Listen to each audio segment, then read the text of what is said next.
October's here, and with it come tales that chill more than the autumn air. Some say it's the thinning veil between worlds. Others call it the season of secrets. October isn't just about haunted houses or flickering candles. Tonight, we delve into the heart of Halloween horrors just before the Halloween. These are tales of eerie encounters and sinister secrets, where every detail might just hold the key to something.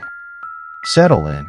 Tonight, we're diving into stories that creep from the shadows of everyday life, where normal days twist into nights you'll never forget. But don't be surprised if October's darkness follows you long after the video ends.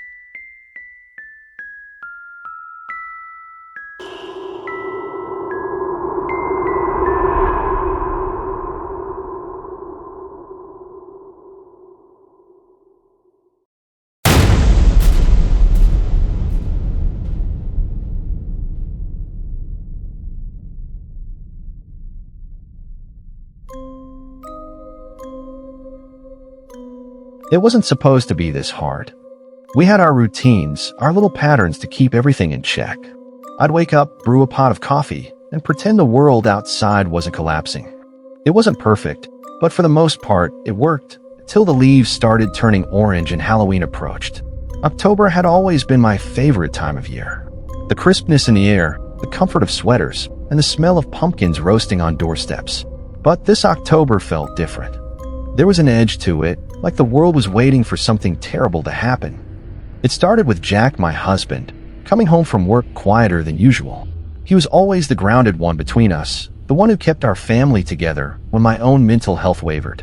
But that October, he seemed to retreat further into himself, spending more time in his office, staring at papers that he didn't seem to read. Our son, Adam, wasn't doing any better. He'd always been a bright, sensitive kid, but lately he developed a fascination with masks. At first, it was a small, harmless collection. A Halloween mask here, a theater prop there. But the collection grew. Every day, he'd bring home a new mask, more grotesque and detailed than the last. I found them unsettling. Each mask seemed to stare at me when I passed by, the eye holes dark and hollow, but full of accusation. "It's just a phase," Jack said when I brought it up one night. "He's a kid. It's Halloween. Let him have some fun." But the masks weren't fun to Adam. I'd catch him sitting in his room, wearing one for hours, staring into the mirror. He wouldn't say a word, just stare. When I asked him about it, he'd smile, this strange, vacant smile, and say, "It helps me be someone else for a while." The tension grew thicker each day. Jack became more withdrawn, snapping at me over little things he used to laugh about. Adam, with his masks, became a stranger in our own home. I felt the walls too heavy to be looking for long periods, the air turning cold even when the furnace was on full blast. Something was wrong with my family. One night, a few days before Halloween, I woke up to the sound of footsteps. They were light, almost delicate, like someone trying not to be heard. I slipped out of bed and followed the sound down the hall. Adam stood in front of the living room mirror, one of his masks on. This one was pale white, with sunken cheeks and hollow eyes, like something long dead. He didn't move when I called his name, just stared at his reflection. I moved closer, my hand trembling as I reached out to touch his shoulder. "Adam." His head snapped to the side, and the mask turned toward me. His eyes, those weren't Adam's eyes. They were cold, hypnotic, like he wasn't there anymore. My breath hitched, and I stepped back, but he didn't follow. He just went back to staring at himself in the mirror. In the following days, Jack started wearing masks too. Not in front of me, but I'd see them, left on the kitchen counter, draped over a chair, discarded in his office. The house all of a sudden grew thick with something I couldn't name, a tension that pressed down on me, suffocating. Halloween night, I came home to find the house dark. The air outside was crisp and cold, but inside, it felt like a tomb. "Jack," I called out. "Adam." No answer. I walked through the house, cautiously taking every step. In fact, reluctantly moving forward with fear looming all over. The masks were everywhere. On the floor, on the walls, hanging from the ceiling like strange, hollow faces watching me. I found them in the living room, sitting in silence, both wearing their masks, Jack in a grotesque, twisted face, Adam in his pale white one. They didn't move when I stepped into the room. "Take those off," I whispered. "Please." Neither of them spoke. They just turned their heads, the masks grinning at me. I backed away and ran out of the house. I haven't gone back since.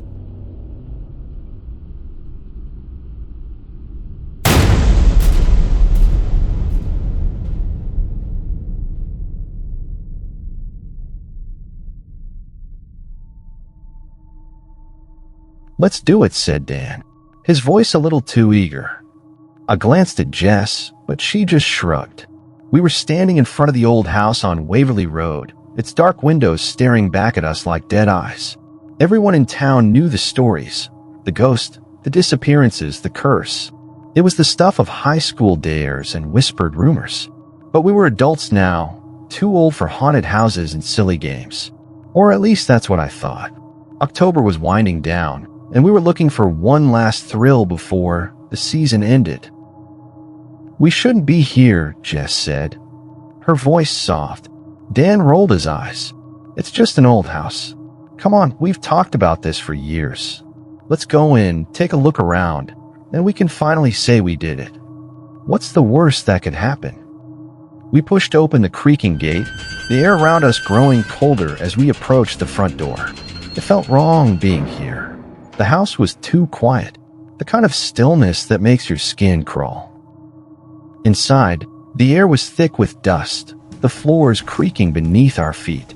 The house smelled of rot and mildew, and the walls seemed to lean inward, as if the building itself had eyes on us. "See? Nothing to worry about," Dan said, but his voice sounded hollow, even to me. We wandered through the house, the floorboards groaning with every step. Jess stayed close to me, her fingers brushing against my arm, her eyes darting around the room as if she expected something to jump out at us. In the kitchen, I noticed something strange. There were dishes on the table, plates, cups, silverware, all set for a meal. But the food, it was rotten, blackened with mold, as though it had been left there for years. "Who leaves a meal like that?" Jess whispered, her voice trembling. We moved through the rest of the house, but the sense of unease only grew. It wasn't just the decay, or the fact that the house seemed to be falling apart around us. There was something else. The attic was the worst. There was stifling, thick with dust, and the smell of something foul. The floor was covered in old newspapers, most of them dated back over a decade. I picked one up, and my heart skipped a beat. The headline read, "Body found in Waverly House, no suspects." I flipped through the papers. There were more articles about missing people, strange disappearances, bodies found in the house or nearby, all unsolved. "Guys," I whispered, "we need to go now." But when I turned, Dan wasn't there. Jess and I called for him, but the only answer was the creaking of the old house. We searched every room, almost every room, every floor, but he was gone. We ran and got out from there and immediately informed the police and told them what had happened. They investigated and searched the whole house, every room, the attic, the basement, every nook and cranny, but we never found him. And I never went back to Waverly Road.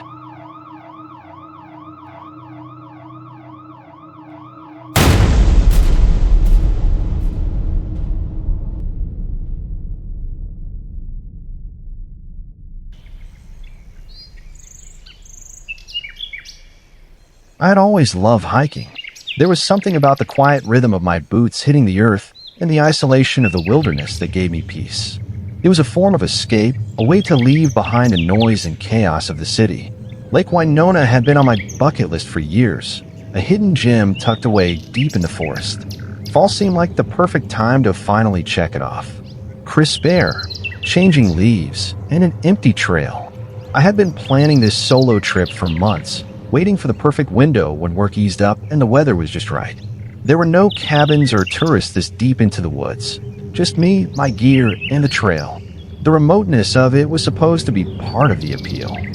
I didn't expect anyone to be around. Most people didn't come here this late in the season. But that's exactly what made it so perfect. The first few miles were peaceful. the forest alive with color. Fiery reds and deep oranges covered the trees, and every now and then, I'd stop to take in the beauty. The trail was well marked, and my map showed that I was making good time. By mid-afternoon, I'd be at the lake where I planned to camp for the night. It wasn't until the third hour that things started to feel different. The temperature dropped suddenly, much quicker than it should have for the time of day, and the air became still. No wind, no birds. Just an eerie, oppressive quietness to swallow the world around me. I chalked it up to the weather, maybe a cold front moving in. But as I continued, the sense of unease deepened. My steps felt heavier. I tried telling myself it was just nerves. After all, I hadn't done a solo trip this far out in years. Maybe I was just rusty. That's when I noticed the footprints. They were barely visible in the dirt along the side of the trail, but they were fresh. Too fresh. I hadn't passed anyone on the trail, and the nearest campsite was miles behind me. I stopped and crouched down, examining the prints. They weren't mine, too small, too narrow. A woman's maybe, or a child's. I stood up quickly, my heart racing a little faster. Who would be out here? And why didn't I see them? I kept walking, trying to convince myself that there was a reasonable explanation. Maybe someone had come early in the morning and turned back. Or maybe I had just missed them while I took a break. But the further I ventured, the harder it became to ignore that I wasn't alone. About an hour later, I reached the lake. It was just as beautiful as I had imagined, clear, glassy water reflecting the pale light of the late afternoon sun. But instead of feeling the peace I had been hoping for, I felt uneasy. Maybe it was because of what happened an hour ago. The silence, followed by the footprints. Everything around that. The lake, the trees, everything felt menacing. I set up my camp quickly, trying to ignore the sense of wrongness creeping over me. As dusk settled in, the rustling started. At first, it was subtle, like small animals moving through the underbrush. But as the light faded and the shadows deepened, the sounds grew louder. I stepped out of my tent, flashlight in hand, and scanned the perimeter. Nothing. No animals, no wind. Just the same oppressive stillness, broken only by my heavy breath. That's when I saw a shadow, a figure, seemed like a woman. She was standing on the far side of the lake, her silhouette barely visible through the fading light. A woman watching me. She wasn't moving, just standing there. I called out, but she didn't respond. My heart raced. I should have packed up and left right then, but I didn't. Instead, I convinced myself that she was just another hiker, maybe lost, maybe looking for help. But the longer I stood there, watching her, the more something inside me screamed to leave. I turned back to my tent, planning to grab my things and hike out in the dark. When I looked back across the lake, she was gone, vanished into the trees. The rustling sounds continued, and now I couldn't tell if they were behind me or in front of me. My instincts were screaming at me to run, but the trail back was long, and I didn't want to get lost in the dark. That night, I barely slept. In fact, I almost didn't, I must say. The sounds never stopped, and I kept hearing footsteps outside my tent. Very delicate, but definitely there. I tried to convince myself it was animals, but deep down, I knew better. The woman's face, though I'd only seen her from a distance, was burned into my mind. Vacant, like she wasn't really there. I must have dozed off at some point because I woke up to the soft crunch of leaves right outside the tent. I swallowed hard, my breath catching in my throat. The zipper of my tent started to move, slowly, deliberately, as if someone was pulling it open from the outside. I grabbed my flashlight, terrified at this point, and unzipped it the rest of the way in a single motion. There was nothing there. The rustling had stopped.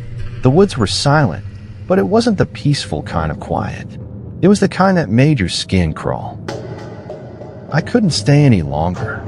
I packed up my gear as quickly as I could, but as I turned to leave, something caught my eye. A figure in the trees, half hidden in the shadows. Watching. I didn't wait.